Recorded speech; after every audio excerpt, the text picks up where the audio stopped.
Hello friends, कैसे हो आप लोग। होप सो अच्छे ही होंगे। दोस्तों, आज का ये सेशन मैं क्लास 11th के लिए लेने जा रहा हूं और इस सेशन में हम जिस टॉपिक को देखेंगे वो है रिलेशंस। ये टॉपिक मैथ्स के अंदर आता है। तो चलिए आज का ये सेशन अब हम स्टार्ट करते हैं। दोस्तों, यहाँ पर जो लिखा है रिलेशंस, उसे समझने की कोशिश करो। यहाँ पर हम नॉर्मल लाइफ में तो जानते हैं रिलेशंस क्या होता है, लेकिन मैथ्स के अंदर रिलेशन क्या होता है उसे हमें समझना है।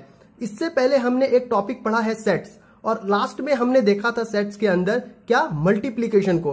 तो वहीं से क्या है, इस रिलेशन का स्टार्ट होता है। वही क्या है, एक बेस है इस मैथ्स के अंदर रिलेशन को लाने का। जो हम ये टॉपिक पढ़ेंगे वो वहीं से क्या है, हम वहां से देखने की कोशिश करेंगे कि रिलेशंस कैसे आता है, कैसे बन रहा है, रिलेशंस क्या है मैथ्स के अंदर।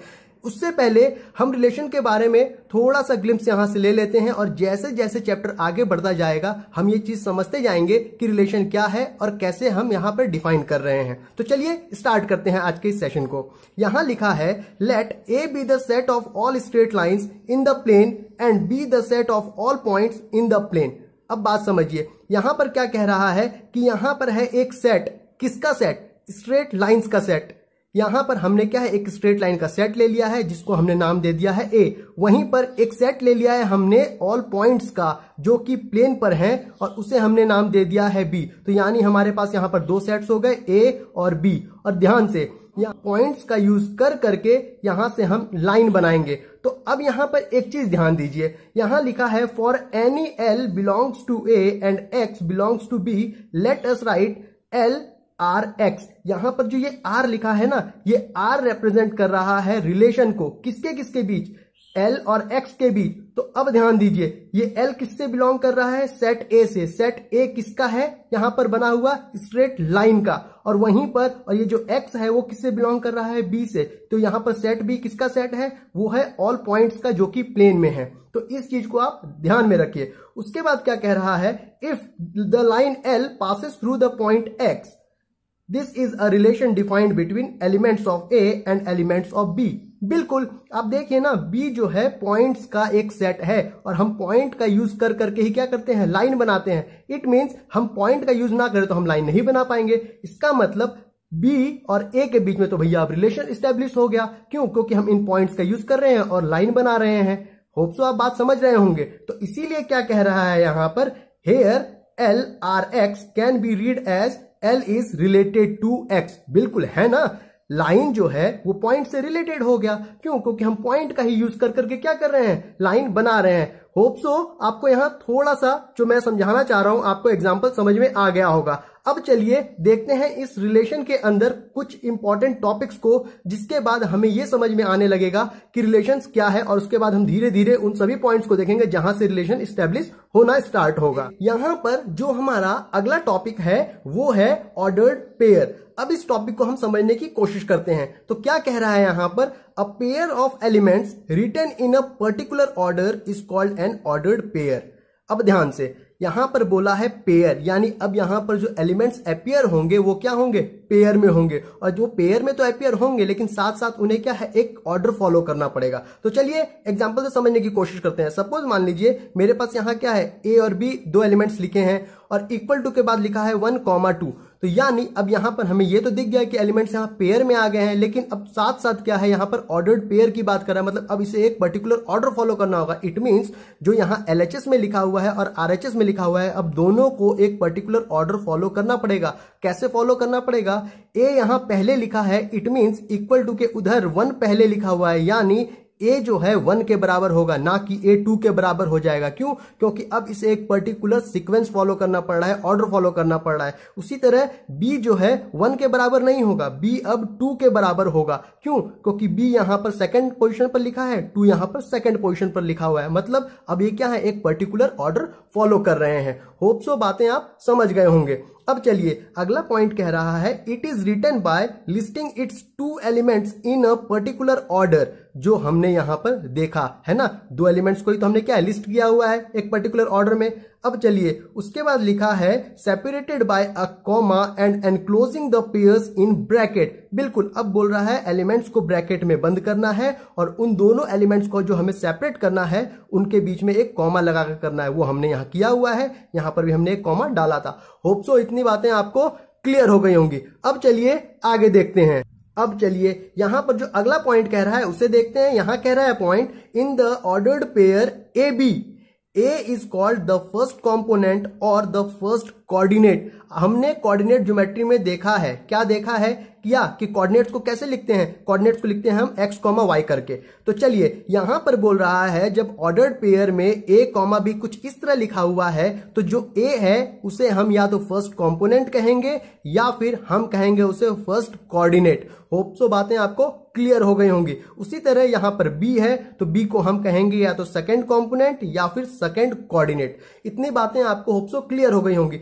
अब चलिए एक एग्जांपल के थ्रू इसे और देख लेते हैं और अच्छे से समझने की कोशिश करते हैं। सपोज मान लीजिए हमारे पास एक कोऑर्डिनेट सिस्टम बना हुआ है, उस पर क्या है एक पॉइंट गिवन है क्या 1,2। अब ध्यान से समझने की कोशिश कीजिएगा, क्या गिवन है 1,2 और दूसरा पॉइंट क्या गिवन है 2,3। तो अब हम क्या कर रहे हैं इस कोऑर्डिनेट सिस्टम पर इन दोनों पॉइंट्स को क्या कर लिया हमने, प्लॉट कर लिया और प्लॉट करने के बाद लाइन ज्वाइन कर ली। लाइन ज्वाइन कर ली दैट इज डिफरेंट थिंग। जो हमारा मेन मोटो है वो है हमें ये देखने का कि यहां पर जो हमने पॉइंट्स लिखा है वो किस ऑर्डर में लिखा है। कोऑर्डिनेट सिस्टम में जो हम पॉइंट्स या फिर कोऑर्डिनेट कुछ भी बोलिए जो हम लिखते हैं वो लिखते हैं हम x, y करके। अब ऐसा नहीं है यहां पर कि y, x लिख देंगे, नहीं, यहां पर जो रूल है हमें उसे ही फॉलो करना है। और यहां पर जो x, y है ये एक ऑर्डर में लिखा हुआ है, यानी इसका ऑर्डर अब हम चेंज नहीं कर सकते हैं। और यहां पर जो एलिमेंट्स हैं देखिए ब्रैकेट के अंदर बंद करके लिखते हैं और इनके बीच में कॉमा लगा रहता है। इट मीन्स यहां पर जो हम इस कोऑर्डिनेट सिस्टम के अंदर पॉइंट्स को लिखते हैं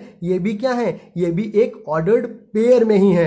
होप सो बातें आपको क्लियर हो गई होंगी। अब यहां पर जैसे 2,3 ले लीजिए या फिर 1,2 ले लीजिए, तो यहां पर अब हमें जब कंपैरिजन करना होगा x, y से, तो आप देखिए x पहले है, इट मींस यहां पर जो पॉइंट पहले लिखा होगा वही x की वैल्यू होनी चाहिए। अब देखिए नीचे से यहां से 2 ऊपर गया और यहां से 3 आया, इट मींस 2 यहां आ रहा है, 2 जो है x क्या है, x एक्सिस की वैल्यू है ना 2 और 3 जो है ये y एक्सिस की वैल्यू है। इट मींस यहां पर जो हमने कंपैरिजन किया वो बिल्कुल क्या है, ऑर्डर्ड पेयर से मैच कर गया। होप सो इतनी बातें आपको क्लियर हो गई होंगी। अब चलिए यहां पर जो अगला टॉपिक है वो है कार्टेशियन प्रोडक्ट। ऑलरेडी हमने इसे देखा हुआ है जब हम सेट्स पढ़ रहे थे, तो चलिए एक बार और रिवाइज कर लेते हैं। चलिए यहां लिखा है let A and B be any sets. यहां पर ए और बी जो है कोई भी सेट्स है ना। कह रहा है उसके बाद the set of all ordered pairs a, b with a belongs to a and b belongs to b is called the Cartesian product of a and b and is denoted by a cross b। अब कहना क्या चाह रहा है, अब हम इसे एक एग्जाम्पल से समझने की कोशिश करते हैं। चलिए सपोज मान लीजिए यहां पर मेरे पास कोई एक सेट दिया हुआ है a x, y, z का और वहीं पर एक सेट b दिया हुआ है जिसके पास सिर्फ एक ही एलिमेंट है a। अब हमें निकालना है यहाँ पर a क्रॉस b। जब हमें a क्रॉस b निकालना है तो मैंने आपको सेट में ही बताया था कि मल्टीप्लाई कैसे करते हैं। मल्टीप्लाई के लिए जो पहले लिखा हुआ है सेट उसका एक एक एलिमेंट उठाएंगे और जो बाद में सेट लिखा हुआ है उसके एक एक इंडिविजुअल एलिमेंट से मल्टीप्लाई करके एक पेयर बनाकर लिखते चले जाएंगे। तो चलिए अब यहां पर ध्यान दीजिए, यहां पर a पहले लिखा है, इट मीन्स अब इससे इसे मल्टीप्लाई करना है, तो यानी एक सेट का सारा एलिमेंट क्या है, आगे रहेगा और सेकंड नंबर पर सारा जो एलिमेंट है वो b का रहेगा। तो यहां पर a का पहले एलिमेंट है x, तो x, y यहां पर हमने एक पेयर बनाकर लिख लिया। उसी तरह y, a एक पेयर बनाकर लिख लिया। z, a यहां पर पेयर बनाकर लिख लिया। यहां पर और भी कोई एलिमेंट होता तो x, a लिख लेते। यहां पर सपोज मान लीजिए कोई एलिमेंट c रहता तो फिर लिखते x, c। उसी तरह सबके साथ लिखते चलते। होप सो बातें क्लियर होंगी। यहां पर एक ही एलिमेंट है इसीलिए क्या है, हम सबको एक एक बार लिख दिए। तो अब यहां जो बात समझने वाली है उस चीज को समझिए। यहां पर a क्रॉस b जो है अब एक सेट बनकर आ गया और इस सेट के अंदर जो पेयर में लिखा हुआ है ना x, a, y, a, z, a, ये सभी क्या है, इस सेट का एक एक इंडिविजुअल एलिमेंट है। होप सो आप बात समझने की कोशिश कर रहे होंगे। और उसके बाद अब जो बात मैं कहने जा रहा हूं उस चीज को ध्यान से समझिए। यहां पर इन पेयर्स को उठाकर कहीं भी रख दीजिए, इस सेट के अंदर फर्क नहीं पड़ेगा। कोई दिक्कत नहीं है। अगर ये y कॉमा ए जो है उसे आप पहले आगे रख देंगे तब भी कोई दिक्कत नहीं है। एलिमेंट्स को क्या है हम इधर उधर कर सकते हैं सेट के अंदर, लेकिन यहां पर जो x कॉमा ए लिखा है, y कॉमा ए लिखा है, z कॉमा ए लिखा हुआ है, ये सभी अपने आप में एक ऑर्डर्ड पेयर्स हैं। यानी ऑर्डर्ड पेयर कहने का मतलब अब ये हो गया कि अब इसके अंदर आप x और a की पोजीशन चेंज नहीं कर सकते हैं। यानी जैसा लिखा हुआ है x कॉमा ए, y कॉमा ए और z कॉमा ए, ये एज इट इज ऐसा ही रहेगा। अगर हम इस पूरे को उठाकर आगे रख दे, इस पूरे को उठाकर पीछे रख दे तो कोई दिक्कत नहीं है, लेकिन इसके अंदर जो लिखा हुआ है ब्रैकेट के अंदर ना, ये बदलना नहीं चाहिए। इसका जो पोजीशन है वो चेंज नहीं होना चाहिए। जो यहाँ पर ऑर्डर लिखा हुआ है जिस ऑर्डर में, वो चेंज नहीं होना चाहिए। होप सो बातें आप समझ गए होंगे। अब चलिए यहां पर हमने देखा a क्रॉस b इतना निकल कर आया। अब हमें निकालना है b क्रॉस a। तो b क्रॉस a निकालने के लिए मैं आपको सिंपल सी बात कहता हूं, जो यहां जिस तरह से a क्रॉस b लिखा हुआ है ना, जस्ट आपको क्या करना है, जो ये ऑर्डर्ड पेयर है इसके अंदर का जो पोजीशन है उसको बस रिवर्स कर देना है और यहां पर एक सेट बनाकर लिख लेना है। आप देख लीजिए ना, यहां लिखा हुआ है a क्रॉस b में x कॉमा a, तो यानी b क्रॉस a के लिए क्या करना होगा, अंदर जो ऑर्डर पेयर है उसका जो बस क्या करना है, पोजीशन चेंज करना है। a कॉमा x हो गया, इसका चेंज कर दीजिए a कॉमा y हो गया, इसका चेंज कर दीजिए a कॉमा z हो गया। होप सो बातें आपको क्लियर हो गई होंगी।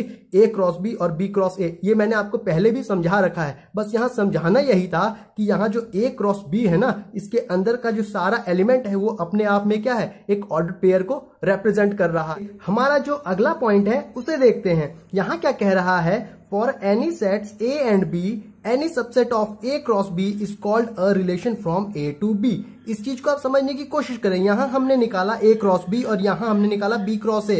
तो यहां पर ध्यान दीजिए, यहां पर हमने a क्रॉस b जो निकाला है, हमने यहां यूज किया सेट a और सेट b का। इट मींस हम जो यहां a क्रॉस b निकाल रहे हैं, हम यूज करके निकाल रहे हैं a और b का। यानी ये सारे जो निकल कर आए हैं a क्रॉस b के, ये सारे के सारे एलिमेंट्स कहीं ना कहीं ये प्रेजेंट है सेट a और सेट b के अंदर। तो वही चीज यहां कह रहा है कि subset of a cross b is called a relation from a to b।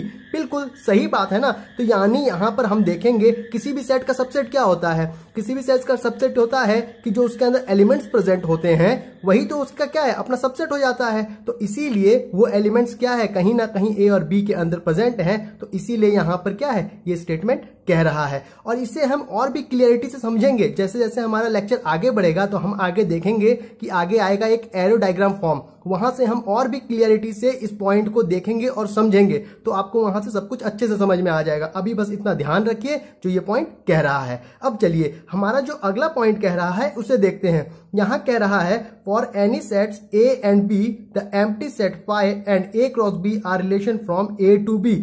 a cross b का तो हमने अभी देख लिया और हम इसे आगे भी देखेंगे, लेकिन यहां पर एक लिखा है फाई। तो हम जब सेट पढ़ रहे थे तो हमने ये देखा था कि जो एम्प्टी सेट होता है वो हर एक सेट के लिए क्या होता है, उसका सबसेट होता है। इट मींस यहां पर जब ये किसी भी एक गिवन सेट का सबसेट हो जाएगा तो a क्रॉस b भी तो क्या है, एक सेट ही है ना। और वहां पर क्या है, सेट a है, सेट b है। इन सभी का अगर हम सबसेट देखना शुरू करेंगे तो इनके पास एक एम्प्टी सेट आएगा as a subset. It means जब एम्प्टी सेट इनके पास एज अ सबसेट होगा तो निश्चित है वहां पर इनका क्या है, रिलेशन हो गया। चाहे वो सेट ए हो या सेट बी हो, उससे क्या है, यहां पर रिलेशन दिख जाएगा हमें। होप सो बातें आपको इतनी समझ में आ गई होंगी।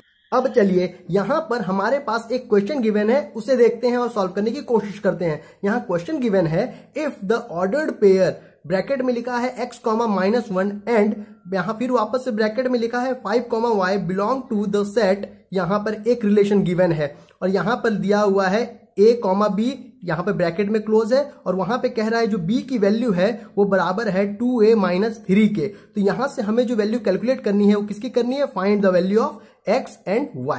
तो चलिए ध्यान दीजिए, यहां पर हमें अब क्या है, खाली x और y की वैल्यू निकालनी है। तो अब हम क्या है, खाली कंपेयर करेंगे और यहां पे वैल्यू निकाल लेंगे। अब चलिए देखिए यहां पर जो रिलेशन गिवन है यहां पर वो दिया है a, b और यहां पर b की वैल्यू दिया हुआ है b = 2a - 3, हमने देख लिया था पहले ही।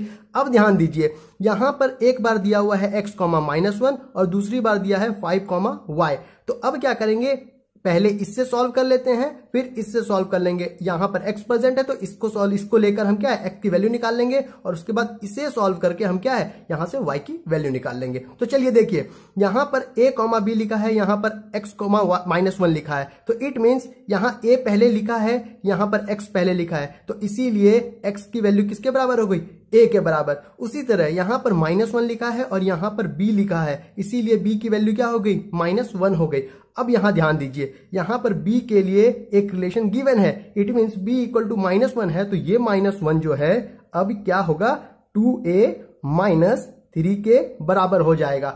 अगर इतनी बात समझ में आ गई तो अब कुछ बचा ही नहीं इस क्वेश्चन में। अब देखिए यहां से a की वैल्यू निकाल लेंगे, तो क्या करेंगे, इस -3 को उधर शिफ्ट करते हैं, तो कितना हो जाएगा, -1 + 3 इक्वल टू 2a। तो अब इतना करने के बाद अब क्या हुआ, -1 + 3 यहां हो जाएगा हमारा 2 इक्वल टू 2a। अब यहां से a की वैल्यू हम निकाल लेंगे, 2 डिवाइडेड बाई 2 कैंसिल हो जाएगा 1 टाइम्स, इट मींस a की वैल्यू निकल कर आ गई कितनी, 1। और हमें निकालना है x की और y की वैल्यू, तो यहां से हमें x की वैल्यू मिल जाएगी। क्यों, x equal to a given है और a की वैल्यू हमने अभी 1 निकाल ली, इट मींस यहां पर x की वैल्यू कितनी निकल जाएगी, x की वैल्यू a के बराबर है, तो इसीलिए ये वैल्यू हो जाएगी 1 के बराबर। यहां से हमने कंपेयर करके क्या किया, x की वैल्यू निकाली, जो कितनी आ गई, 1 आ गई। अब ध्यान से, अब उसी तरह यहां से इसी रिलेशन का यूज करना है और इस बार इससे कंपेयर करना है। क्यों, क्योंकि ऑर्डर्ड पेयर है, हम जानते हैं क्या है, क्योंकि जिस तरह से ऑर्डर में लिखा है उस तरह से हम ऑर्डर में कंपेयर करके लिख देंगे। तो अब यहां पर a की जगह यहां 5 लिखा है, तो इसीलिए इस केस में हो जाएगा a इक्वल टू अपना 5।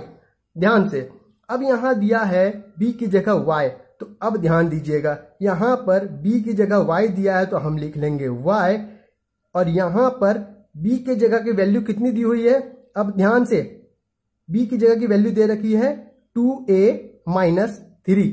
होप सो इतनी बातें आपको समझ में आ गई होंगी। अब जरा ध्यान दीजिए, यहां पर a की वैल्यू 5 गिवन है, तो यहां पर a दिख रहा है, हमें यहां वैल्यू सब्स्टिट्यूट कर लेते हैं। यहां हो जाएगा 2 × 5 - 3, तो यहां हो जाएगा 5 × 2 10 - 3, जो निकल कर आ गया भैया अपना कितना, 7। यहां पर अपनी b की वैल्यू कितनी निकल कर आ गई, 7, और यही b जो है y के बराबर है, यानी y की वैल्यू भी कितनी हो गई, 7। यानी हमें निकालना था x और y की वैल्यू, जो निकल कर आ गई 1 और 7। होप सो आपको ये क्वेश्चन अच्छे से समझ में आ गया हो। अब चलिए हमारा जो अगला क्वेश्चन है उस पर नजर डालते हैं। क्वेश्चन क्या कह रहा है, इफ a बिलोंग्स, ब्रैकेट में क्या लिखा हुआ है, -1 2 3 4 5, फिर ब्रैकेट क्लोज हो गया, and b belongs 0 3 6, right the set of all ordered pairs, कितना, a, b लिखना है हमें, नहीं, such that a + b equal to 5, यानी हमें a और b जो यहां पर है, जिस तरह से यहाँ पेयर में लिखा है, हमें उस तरह यहां पर लिखना है कि एक क्या बनाकर, ऑर्डर्ड पेयर का सेट। अब ध्यान दीजिए, जहां पर a + b की जो वैल्यू होनी चाहिए वो कितनी होनी चाहिए, 5 के बराबर होनी चाहिए। अब क्या करना है, अब हमें नजर डालना है इस पर और इस पर। अब यहां से हमें उन नंबर्स को सिलेक्ट करना है जिसका कि सम करने से 5 आ रहा है। अच्छा, जरा नजर डालते हैं, यहां लिखा है -1, -1 से 0 को ऐड करेंगे, कोई फर्क पड़ेगा, 5 पहुंचेगा क्या, नहीं पहुंचेगा। -1 से 3 को ऐड करेंगे, 5 पहुंचेगा, नहीं पहुंचेगा। अब -1 को 6 से ऐड करेंगे, तो हाँ, यहां अपना काम बन गया, क्योंकि -1 + 6 करते हैं तो 6 और 1 के बीच का गैप होता है 5, और बड़े नंबर के पास साइन है पॉजिटिव, इट मींस यहां से +5 निकल कर आ रहा है। इट मींस यानी जो हमारा एक सेट बनेगा अभी, उसके अंदर का हमारा पहला एलिमेंट जो ऑर्डर्ड पेयर में आ गया, वो क्या आ गया, -1, 6। चलिए अब उठाते हैं 2 को, 2 + 0 2 होता है, नहीं, 2 + 3 भैया 5 मिल गया। हाँ, यहां से एक और मिल गया, क्या मिल गया, 2 और 3। अब ध्यान दीजिए, यहां मैं -1 और 6 लिख रहा हूं, -1 आगे लिख रहा हूं, 6 पीछे लिख रहा हूं। यहां बोला गया है a, b ही लिखना है, b, a नहीं लिखना है, इसलिए a का जितना भी एलिमेंट है वो आगे आएगा और b का जितना भी एलिमेंट है वो पीछे आएगा। होप सो आप बात समझ रहे होंगे। अब चलिए, अब हम क्या निकालते हैं, अब उठाते हैं हम 3 को, 3 + 0 कुछ नहीं मिला, 3 + 3 6, 3 + 6 9 नहीं मिला। यहां से 4 से भी ऐड करेंगे तो कुछ नजर नहीं आ रहा है। 5 को उठाइए, 5 + 0 5 आता है, तो इट मींस एक और मिल गया हमें, क्या मिल गया, 5, 0, और यहीं पर हमारा क्या हो गया, जो इसका सॉल्यूशन था इस क्वेश्चन का वो निकल कर आ गया। हमने क्या किया, यहां पर पहले ऑर्डर्ड पेयर देखा, निकाला, और उसके बाद उन्हीं से क्या है, एक सेट बना दिया यहां से। होप सो आपको बातें यहां से क्लियर हो गई होंगी। अब यहाँ पर जो हमारा अगला क्वेश्चन है, चलिए उसे देखते हैं। यहाँ पर गिवन है A बिलोंग्स 2, 4, 6, 9 और वहीं पर B किसको बिलोंग कर रहा है 4, 6, 8 और 27 को। उसके बाद क्या बोल रहा है, then form the set of all ordered pairs A, B such that A divides B, और यहां पर एक कंडीशन भी दे रखा है, क्या A जो है B से हमेशा छोटा होना चाहिए। और यहां पर एक बात और कहा कि क्या A से हम B को डिवाइड कर सकते हैं, और यहां पर दूसरा कंडीशन A छोटा होना चाहिए B से। तो अब जरा नजर डालिए, अब हमें क्या करना है, एक सेट तैयार करना है। जो हमने इससे पहले वाला क्वेश्चन किया वो भी ऑलमोस्ट ऐसा ही था, हमें सेट बनाना था ना ऑर्डर्ड पेयर फॉर्म करके, यहां पर भी वही करना है, बस खाली कंडीशन डिफरेंट है यहां पर। तो चलिए देखते हैं। अब यहां करेंगे, सबसे पहले हम 2 को उठाएंगे, क्यों, क्योंकि हमें A से B को डिवाइड करना है। तो सबसे पहले A के पहले एलिमेंट को उठाते हैं 2 को। 2 का देखिए अब B में कौन कौन सा मल्टीपल प्रेजेंट है। यहां पर 4 है, 6 है, 18 है, 27 जो 2 के टेबल में आता नहीं है, और 2 जो है इन सभी से छोटा है। इट मींस यहां जो हमारा ऑर्डर्ड पेयर निकल कर आ जाएगा, एक आ जाएगा 2,4, एक निकल कर आ जाएगा 2,6 और एक निकल कर आ जाएगा 2,18। होप सो इतनी बातें आपको क्लियर हो गई होंगी। अब ध्यान से, अब अगला एलिमेंट उठाएंगे 4। अब 4 का देखिए कहां मल्टीपल प्रेजेंट है, हाँ 4 × 1 4 दिखता है, लेकिन यहां पर कंडीशन दे रखा है A छोटा होना चाहिए B से, लेकिन 4 और 4 तो बराबर हो गए, तो हम ये नहीं ले सकते हैं, इसलिए अब हमें इसे क्या है छोड़ना पड़ेगा। और 4 का एक भी मल्टीपल यहां दिख नहीं रहा है, इट मींस 4 का यहां पर कोई भी पेयर नहीं बनेगा। अब यहां 6 को उठाइए, 6 को देखिए क्या क्या मल्टीपल है, 6 आता है 6 के टेबल में और 18 आता है, लेकिन वापस से 6 और 6 बराबर होंगे तो उसे काउंट हम नहीं कर सकते। हाँ, लेकिन 6 और 18 काउंट कर सकते हैं, क्यों, क्योंकि 6 जो है 18 से छोटा है और 6 जो है A से बिलोंग कर रहा है, और यहां बोला गया है A लेस देन होना चाहिए B से। इट मींस यहां पर एक और पेयर मिल गया हमें 6 और 18 का।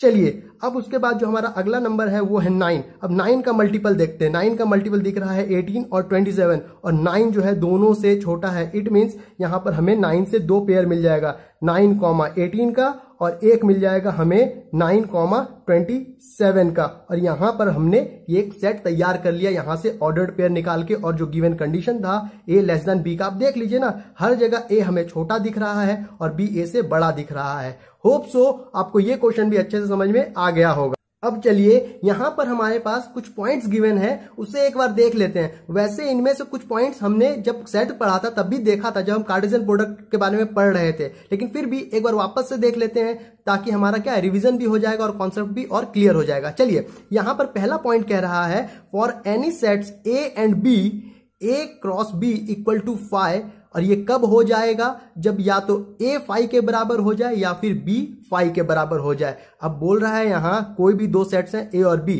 अगर यहां पर हम A क्रॉस B निकाल रहे हैं और उसका रिजल्ट 5 आ रहा है, ये क्या है तब आएगा जब या तो A 5 हो जाए या फिर B 5 हो जाए। होप सो बातें आपको क्लियर होंगी, और ये चीज मैंने आपको क्या है सेट्स में भी बताया था। चलिए बस इसे आप क्या है ध्यान में रखिएगा, जब इसका यूज आएगा तो हम देख लेंगे।